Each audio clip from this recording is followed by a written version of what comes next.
Hello everyone, कैसे हो आप लोग। आई थिंक प्रिपरेशन सबकी बढ़िया चल रही होगी। तो देखो यार, हम आज मेटल्स एंड नॉन मेटल्स का अगला टॉपिक स्टार्ट करने जा रहे हैं और ये इस चैप्टर का लास्ट टॉपिक है।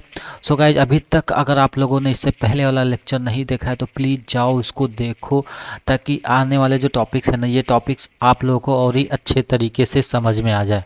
सो भाई, एज यूजल हम स्टार्ट करने से पहले हम रिकैप कर लेते हैं यार कि हमने अभी तक क्या क्या पढ़ाई की है। तो देखो यार, हमने क्या क्या पढ़ लिया है। Physical properties metals and non metals का पढ़ लिया है, ठीक है। केमिकल प्रॉपर्टीज़ पढ़ लिया है। आयोनिक कंपाउंड क्या होते हैं ये हम लोगों ने अच्छे से समझ लिया है। साथ ही साथ हम लोगों ने प्रॉपर्टीज़ ऑफ आयोनिक कंपाउंड पढ़ लिया है। और फिर एट लास्ट हम लोगों ने एक्सट्रैक्शन ऑफ मेटल पढ़ लिया है कि भाई मेटल को एक्सट्रैक्ट कैसे किया जाए। चलो भाई, अब आगे बढ़ते हैं। तो देखो यार, हमारा अगला टॉपिक है कोरोजन। कोरोजन क्या होता है, ठीक है। तो देखो, जस्ट यहाँ पे तुम लोग देख रहे होगे कि जो सिल्वर है, सिल्वर को अगर तुम लोग रिएक्ट कराते हैं, सिल्वर जो है ब्लैक कलर का हो जाता है कुछ टाइम के बाद। क्यों भाई? क्योंकि सिल्वर जो है, जो हमारे एयर के अंदर सल्फर होता है, उस सल्फर से रिएक्ट करता है तो सिल्वर सल्फाइड बन जाता है। ये बात ध्यान रखना, ठीक है। तो क्या हुआ भैया, सिल्वर जो है एयर के अंदर से किससे रिएक्ट कर रहा है? सल्फर से।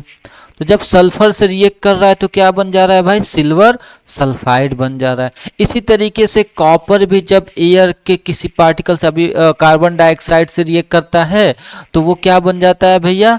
वो बन जाता है कॉपर कार्बोनेट, वो ग्रीन कलर का बन जाता है, ठीक है। तो देखो, कॉपर के भी जो बर्तन होते हैं ना, उन वो भी क्या, वो ग्रीन कलर के हो जाते हैं। क्यों भाई? क्योंकि वो जो होते हैं कार्बन डाइऑक्साइड से रिएक्ट कर लेते हैं, moist, specially moist carbon dioxide से रिएक्ट करते हैं तो वो कॉपर कार्बोनेट बना लेते हैं। इसी तरीके से आयरन की बात की जा रही है, जो कि बहुत कॉमन देखा जाता है। तो यार, आयरन क्या होता है? आयरन जो होता है वो हमारा मॉइस्ट वाटर और एयर ऑक्सीजन से, इन्हीं दोनों के प्रेजेंस में वो क्या होता है? वो आयरन ऑक्साइड बना लेता है, ठीक है। मतलब कि आयरन का भी क्या होता है भाई? आयरन जो है इसका रस्टिंग होता है, ठीक है। अभी आगे हम पढ़ेंगे रस्टिंग के बारे में और अच्छे से इसको समझेंगे। तो देखो यार, तुम्हारी बुक में एक्टिविटीज दी गई है, इस एक्टिविटीज को अच्छे से समझना। क्या भाई?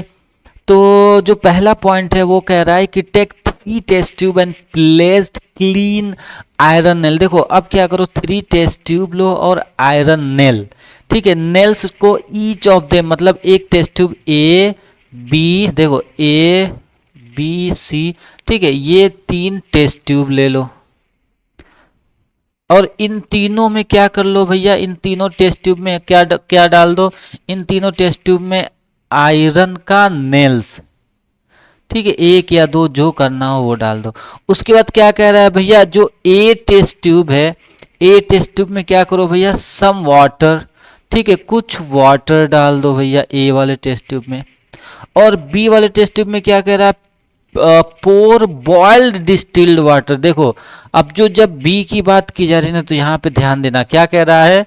बॉइल्ड और डिस्टिल्ड वाटर, ठीक है, डिस्टिल्ड वाटर की बात की जा रही है, कोई भी उसमें इम्प्योरिटी ना हो, डिस्टिल्ड वाटर, ठीक है।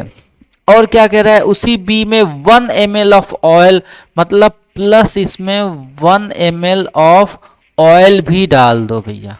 तो ध्यान दो, बी में क्या क्या है? बी में बॉइल्ड डिस्टिल्ड वाटर है और साथ ही साथ 1 ml ऑफ ऑयल है। अब तीसरा टेस्ट ट्यूब है भैया, तीसरे में क्या कह रहा है भाई? तीसरे में क्या करो? Anhydrous calcium chloride. देखो, ये डालने की बात की जा रही है, एनहाइड्रस कैल्शियम क्लोराइड। तो देखो यार, जब एनहाइड्रस कैल्शियम क्लोराइड डाल देते हैं, डालने के बाद तो एक बात और ये समझना, पहले बता दे रहा हूं, एन जो हाइड्रस कैल्शियम क्लोराइड होता है, ठीक है, वो क्या करता है? ये एब्जॉर्ब कर लेता है मॉइस्चर को। क्या कर लेता है भैया? एब्जॉर्ब कर लेता है मॉइस्चर को। ये बात बहुत अच्छे से समझ लेना, ठीक है। तो देखो यार, ये हमारा टेस्ट ट्यूब है, ठीक है। ऐसे ऐसे क्या किया भैया? एक वाले टेस्ट ट्यूब में वाटर डाला था तुमने और आयरन सबसे पहले तो नेल्स डाला था, उसके बाद से पानी डाल दिया। दूसरे वाले में क्या किया भैया, बॉइल्ड डिस्टिल्ड वाटर और साथ ही साथ ऑयल डाल दिया था। और तीसरे वाले में क्या डाला है भैया, नेल तो है ही है, साथ ही साथ एनहाइड्रस कैल्शियम क्लोराइड है। तो देखो यार इसमें रस्टिंग आ गया, आयरन्स का जो नेल है इसमें रस्ट हो गया, क्यों?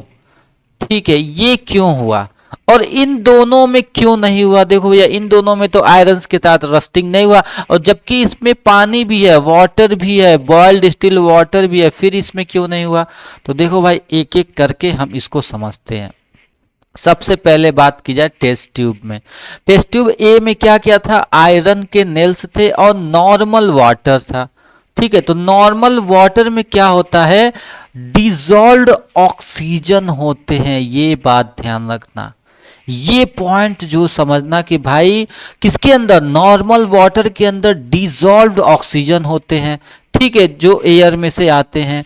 तो इसकी वजह से क्या होता है, जब यहाँ पे क्या होता है, जो नेल्स हैं, जो आयरन के जो नेल्स हैं, ये दोनों जब ये वाटर के और ऑक्सीजन के कांटेक्ट में आते हैं तो क्या बन जाता है, तो इनका रस्टिंग स्टार्ट हो जाता है।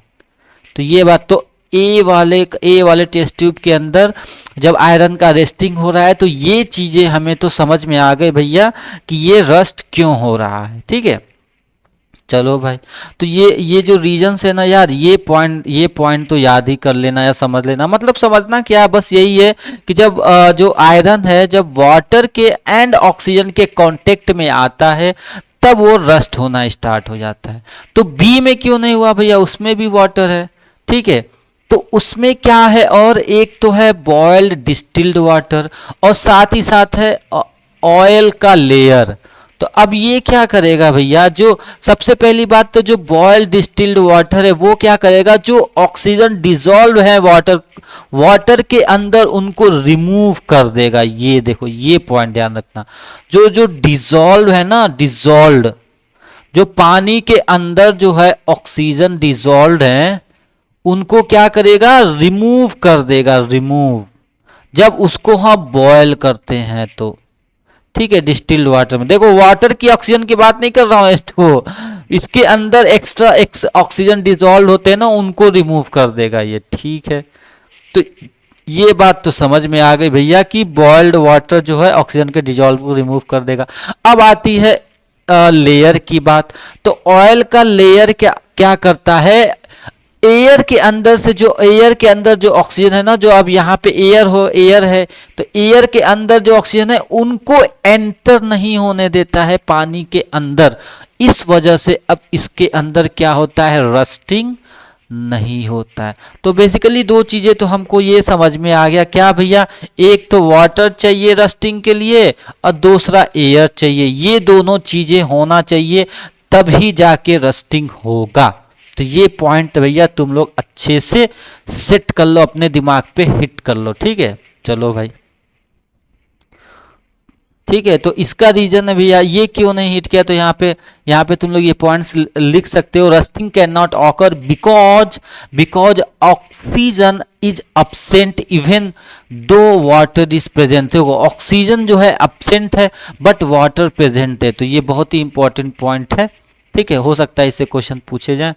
चलो भाई, अब टेस्ट ट्यूब सी की बात करते हैं। तो सी में क्या है भैया, आयरन का नेल है और बस एनहाइड्रस कैल्शियम क्लोराइड है। तो हमने एनहाइड्रस कैल्शियम क्लोराइड के बारे में पढ़ा था। ये क्या कर लेता है भैया, एयर के अंदर से ऑक्सीजन को एब्जॉर्ब कर लेता है। ठीक है, ऑक्सीजन को क्या कर लेता है भैया, एब्जॉर्ब कर देता है। ठीक है, चलो भाई, तो अब जितने भी मॉइस्चर या वाटर वेपर थे ना,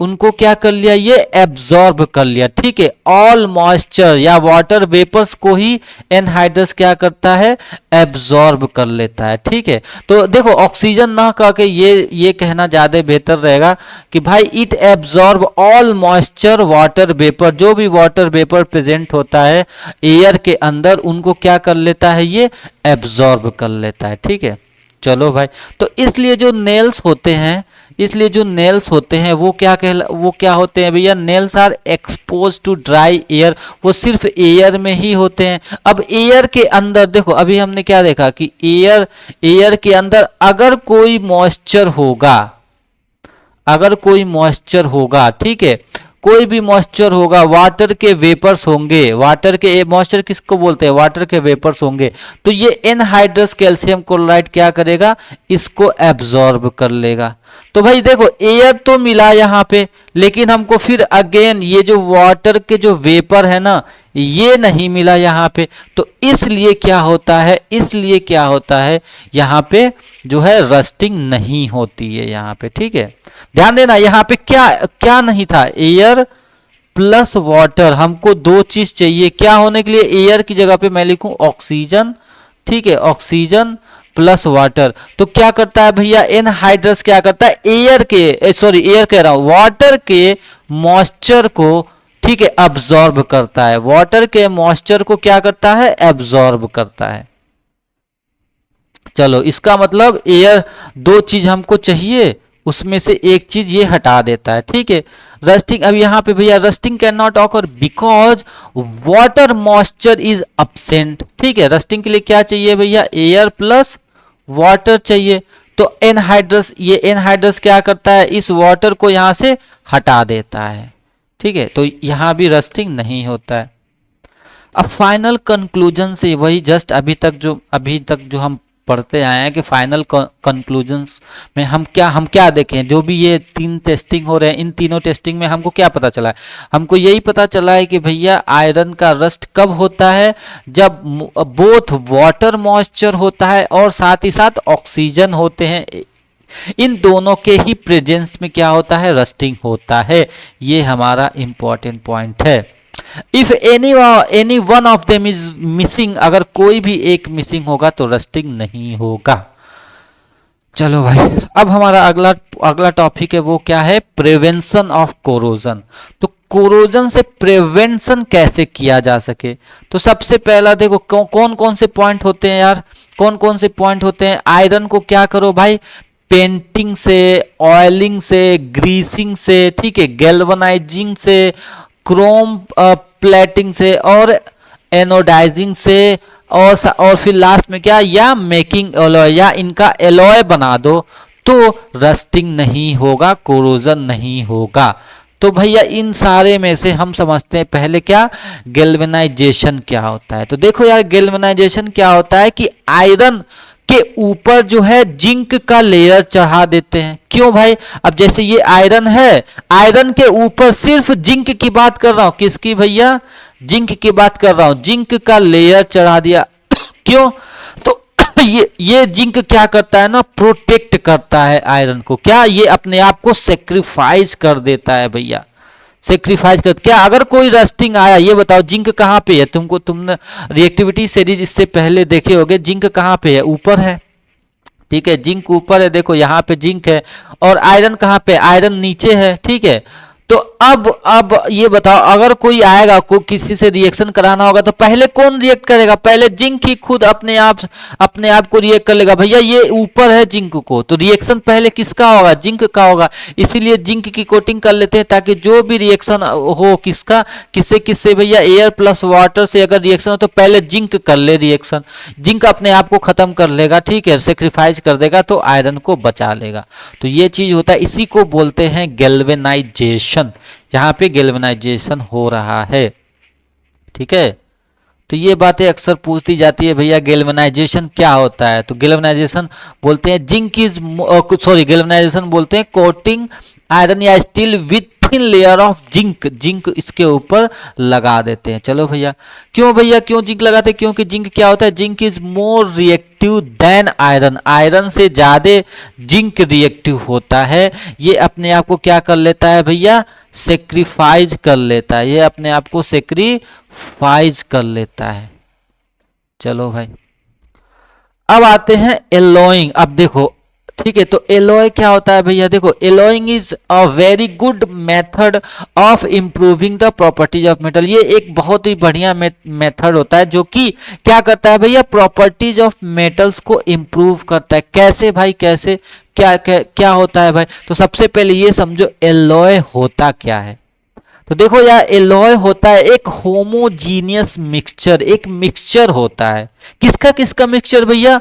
टू और मोर मेटल्स, देखो दो या दो से ज्यादा मेटल्स का, ए प्लस बी, दो या दो से ज्यादा ये मेटल्स हैं, ठीक है। या मेटल्स एंड नॉन मेटल्स, अगर एक मेटल हो दूसरा क्या हो, नॉन नॉन मेटल्स हो, तो इन दोनों के मिक्सचर्स को क्या बोलते हैं, एलॉय। एलॉय किसको बोलते हैं, मिक्सचर। सबसे दिमाग में आना चाहिए तुम्हारे दिमाग में, जैसे एलॉय की बात की जाए मिक्सचर आना चाहिए। कैसा, किस चीज का मिक्सचर भैया? या तो मेटल्स के मिक्सचर, या तो किसके भैया, मेटल्स। मेटल्स तो होगा ही होगा, मेटल्स प्लस नॉन मेटल्स का मिक्सचर। चलो भैया, तो देखो इसमें भी क्या होता है ना, अब तुम ये ना कह देना भैया कि NaCl ये भी तो एक मेटल है एक नॉन मेटल है, ये भी मिक्सचर हुआ। नहीं भैया, ये तो आयोनिक कंपाउंड है, ये आयोनिक कंपाउंड है, ठीक है, कंपाउंड है। लेकिन जब एलॉय की बात की जाएगी, एलॉय की बात की जाएगी, तो ये एक एक स्पेशल तरीके से इनका मिक्सचर किया जाता है। एलॉय की बात की जाती है तो मोल्टेन स्टेट में मिक्सचर करके, ठीक है, मोल्टेन मोल्टेन स्टेट में क्या करते हैं, मिक्सचर करते हैं। मिक्सचर करके फिर क्या कर देते हैं, फिर सॉलिड स्टेट में बना देते हैं।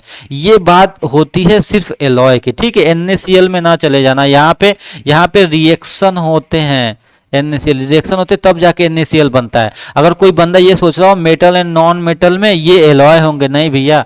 एलॉय की बात की जाती है मोल्टेन स्टेट में, पिघले हुए सिचुएशन में मिलाया जाता है, ठीक है। दो चीज को पिघला के, अब जैसे यहाँ पे आयरन है, आयरन को मेल्ट करते हैं, उसके बाद इसमें कार्बन मिलाते हैं, ठीक है, तो स्टील बनता है। तो ये बात ध्यान रखना भैया, बनता कैसे है, सबसे पहले मेल्ट करते हैं, मेल्ट करने के बाद फिर दूसरा एलिमेंट मिलाते हैं और फिर उसको कूल करते हैं, तब एलॉय बनता है। ये बात ध्यान रखना, ठीक है। अब इसी तरीके से करके जब, अब ये देखो यार, ये इंपॉर्टेंट पॉइंट है। अगर देखा जाए तो ये जो तुम्हारा जो ये है ना आयरन, आयरन जो होता है अगर उसका प्योर फॉर्म है तो ये थोड़ा सॉफ्ट होता है, अगर बेंड करना चाहो तो बेंड हो जाता है। लेकिन जब उसमें 0.05% ऑफ कार्बन मिला देते हैं ना भाई साहब, तब आयरन जो है हार्ड और स्ट्रांग हो जाता है। इसीलिए उसको क्या बोलते हैं, स्टील। स्टील किसको बोलते हैं, आयरन और कार्बन के मिक्सचर को। या मैं कहूं स्टील क्या है, एक एलॉय है। किसका एलॉय है, आयरन का और कार्बन के मिक्सचर का एलॉय है, तो वो स्टील बनता है। और स्टेनलेस स्टील बनता है, स्टेनलेस स्टील जो कभी जो रस्ट ही नहीं होता है, वो किससे बनता है भैया, आयरन से, निकल से और क्रोमियम से, उसको बोलते हैं स्टेनलेस स्टील, ठीक है। वो कोरोजन रेजिस्टेंट होता है, वो भाई साहब, वो सोचो उसका रस्टिंग ही नहीं होता है। चलो भाई, तो कुछ और एलॉयज हैं जिनके बारे में तुम देखना चाहो, देख लो। एलॉय इंप्रूव, उनकी एलॉय क्या करता है, प्रॉपर्टीज ऑफ मेटल को इंप्रूव करता है, स्ट्रेंथ बढ़ाता है, हार्डनेस बढ़ाता है, कोरोजन रेजिस्टेंस बढ़ा देता है, ठीक है। और साथ ही साथ जब इलेक्ट्रिसिटी पास करते, भाई प्योर मेटल में तो अच्छे से इलेक्ट्रिसिटी पास होता है, लेकिन एक चीज ये होता है यहाँ पे इलेक्ट्रिसिटी की कंडक्टिविटी क्या होती है, एलॉय में लेस हो जाती है, ठीक है। तो अब जैसे ये एलॉय देख लो, यहाँ पे ब्रास है, ब्रास कॉपर और जिंक का होता है, ब्रोंज किसका होता है, कॉपर और एसएन का होता है, ठीक है। और यहाँ पे सोल्डर किसका होता है, पीबी लीड और एसएन का टीन का होता है, ठीक है। अब बात करते हैं एक चीज और, क्या एमलगम किसको बोलते हैं भैया, एमलगम। एमलगम भी क्या है, ये भी है एलॉय। जब यहाँ पे एमलगम क्या होता है, जब किसी एलॉय में, क्या बोल रहा हूं मैं, एलॉय, क्या बोल रहा हूं मैं, एलॉय। एलॉय किसका बनता है, एलॉय किसका बनता है भैया, मेटल प्लस मेटल या मेटल प्लस नॉन मेटल। तो जब इन दोनों मेटल या इन किसी इनमें से मेटल कोई एक, देखो कोई एक मेटल में से एक मरकरी हो, जब मरकरी आ जाता है तो वो देखो, अगर मरकरी प्लस मेटल तो ये हो गया तुम्हारा एमेल्गम। ये बात ध्यान रखना। क्या भैया एमेल्गम कब हो गया भैया? जब मरकरी, मरकरी मतलब Hg हो प्लस मेटल हो, तो ये कहला गया तुम्हारा क्या? अमलगम कहलाता है। मतलब one of the metals, alloy में से एक मेटल किसका होना चाहिए भैया? एक मेटल एलॉय जब जब तुम बना रहे हो तो कोई उसमें से एक मेटल्स मरकरी ही होना चाहिए, तो उसी को बोलते हैं का एमलगम। अब देखो, अब तुम्हारी बुक में ये दिया हुआ है भैया, क्या जो प्योर गोल्ड होते हैं ना, 24 कैरेट गोल्ड होते हैं, वो एकदम प्योर होते हैं। ठीक है, जो प्योर जो गोल्ड होते हैं, प्योर गोल्ड, तो उसको इस 24 कैरेट से इंडिकेट करते हैं प्योर गोल्ड। उसके बाद लेकिन वो बहुत ही सॉफ्ट होते हैं, वेरी सॉफ्ट होते हैं। तो भैया उनको हार्ड बनाने के लिए हमको क्या करना पड़ेगा? वही किसी मेटल का, किसी और मेटल का क्या करेंगे हम? मिक्सचर ऐड करेंगे। तो किसका करते हैं, किसका करते हैं जनरली? किसका करते हैं भैया? इसमें जो है सिल्वर या कॉपर को मिलाते हैं। इसमें किसको मिलाते हैं भैया? या तो सिल्वर को या तो कॉपर को। अब क्या करते हैं भाई?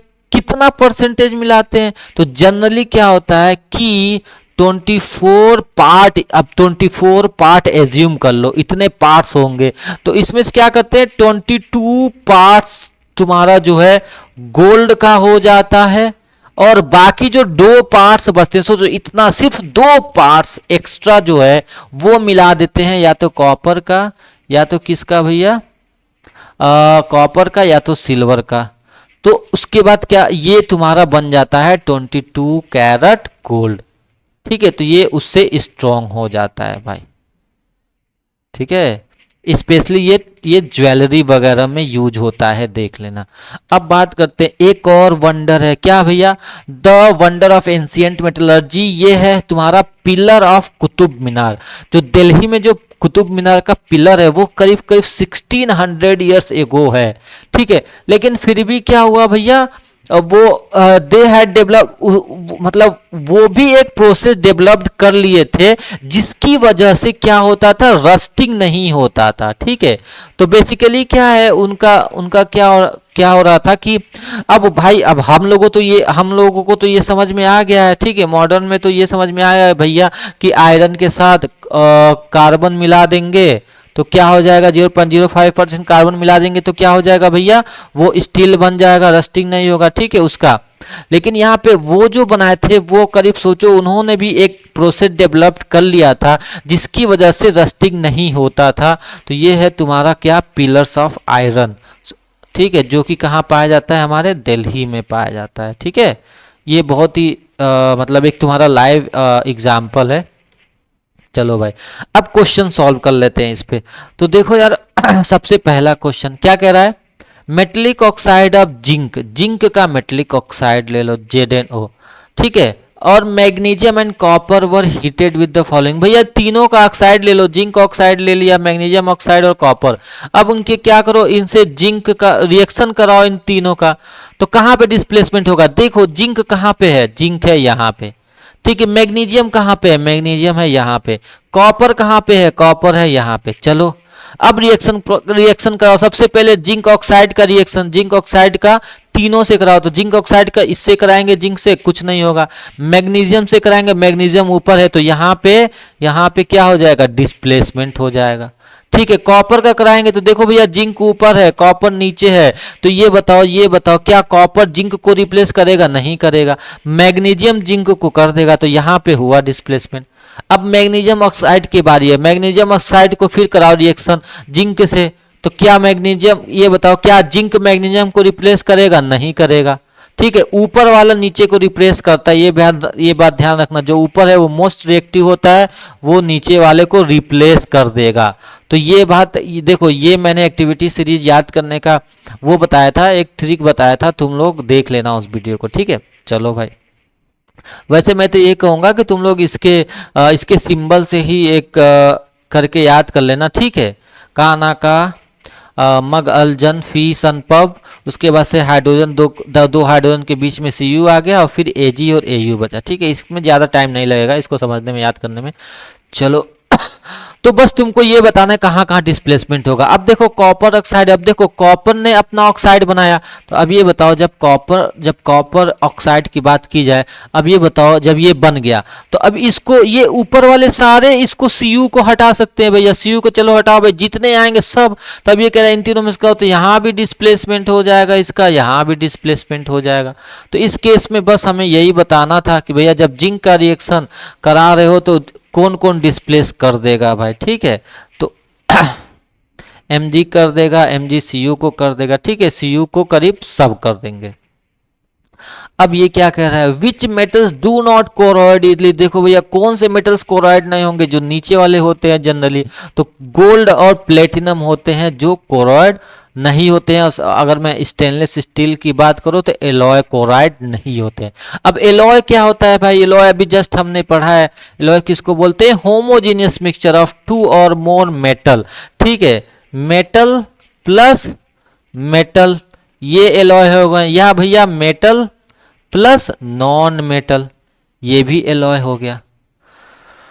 चलो गाइस, आई थिंक ये वीडियो कंप्लीट हो गया, ये चैप्टर कंप्लीट हो गया। तो देखो यार, अगर आप लोगों को ये चैप्टर, ये वीडियो समझ में आए तो प्लीज़ लाइक करो, सब्सक्राइब करो और शेयर करो यार। जितना ज़्यादा शेयर करोगे मैं और मोटिवेट होके और ही बेहतर तरीके से वीडियो बनाने की कोशिश करूँगा। So thank you guys, thank you so much again for watching this video.